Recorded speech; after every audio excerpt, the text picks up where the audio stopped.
মসুরি চাষ করার আগে এবং মসুরি চাষ যদি থাকে তাহলে ভিডিওটি একবার দেখুন। একটাই জমি মসুরি বোনা হয়েছে, জমিটাই খুব ভালো গাছ আছে। আবার এটাই আমি অন্য প্রান্তে যাব, মানে অর্ধেকটা, কম অর্ধেক, এটা সম্পূর্ণ ভালো গাছ আছে, এটাতে ঠিকঠাক ফলন পাওয়া যাবে। আর এই জমির আরেকটা অংশ দেখাচ্ছি আপনাকে। হ্যাঁ, পুরো গাছ মরে গেছে, একটা গাছ কোথাও কোথাও তাজা আছে, বাদ বাকি সবই মরে গেছে।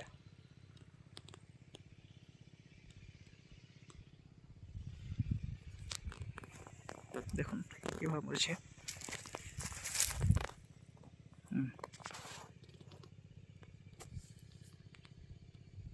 এদিকের গাছটা মরে গেছে, ওই যা তাজা আছে সেগুলো আস্তে আস্তে মরতে চলেছে। এই যে গাছগুলো যেমন ঢলে গেছে, বাঁচবে না, এটাও তাই, এগুলো সবই ওইভাবেই চলে যাবে। তো অর্ধেক জমির গাছ ভালো আছে আর অর্ধেক জমির গাছ মারা গিয়েছে। তো এটা একটা বড় কারণ, গাছ মারা যাওয়ার তো কোনো না কোনো কারণ আছেই, এমনি এমনি তো আর গাছ মরে যায় না।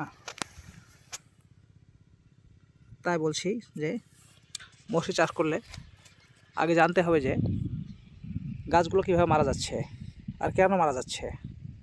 আপনার গাছগুলো থাকবে না মারা যাবে সেগুলো একবার জানতে হবে। আর সেই জানাটাই জেনে নিয়ে যদি মসুরি চাষ করা যায় তাহলে লোকসান হবে না। তো বন্ধুরা, এই জমির অর্ধেক গাছ মারা যাওয়ার কারণ হলো এখানে গতবার এখান থেকে এদিকটা মারা গেছে। এখানে গতবারও মসুরি ছিল, আর এই জমিটা নতুন, এই সাইডটা, এটাতে অন্য চাষ ছিল, এবার মসুরি লাগানো হয়েছে, বোনা হয়েছে। আর এটাতে গতবার মসুরি ছিল, আবার মসুরি করা হয়েছে, তাই মসুরির জমিতে মসুরি ভালো হয় না। তাই বন্ধুরা, আপনারা যদি কোনো জায়গায় মসুরি চাষ করে থাকেন তাহলে সেখানে যতই ফলন ভালো হোক, তার পরের বছর কিন্তু আর সেখানে মসুরি চাষ করবেন না, অন্য চাষ করবেন। মসুরি চাষ করলে কিন্তু এভাবে গাছ মরে শেষ হয়ে যেতে পারে। আর যদি গাছ মরে যায় তাহলে কিন্তু পুরোটাই লোকসান যাবে। তাই বলছি যে মসুরির জমিতে মসুরি চাষ করবেন না।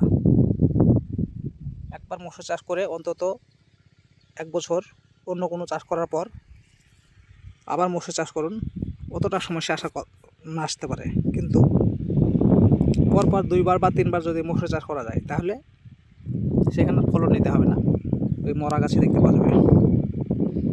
সেটা বলা ছিল যে মসুরির জমিতে যদি কেউ মসুরি চাষ করার আগে ভিডিওটি একবার দেখুন।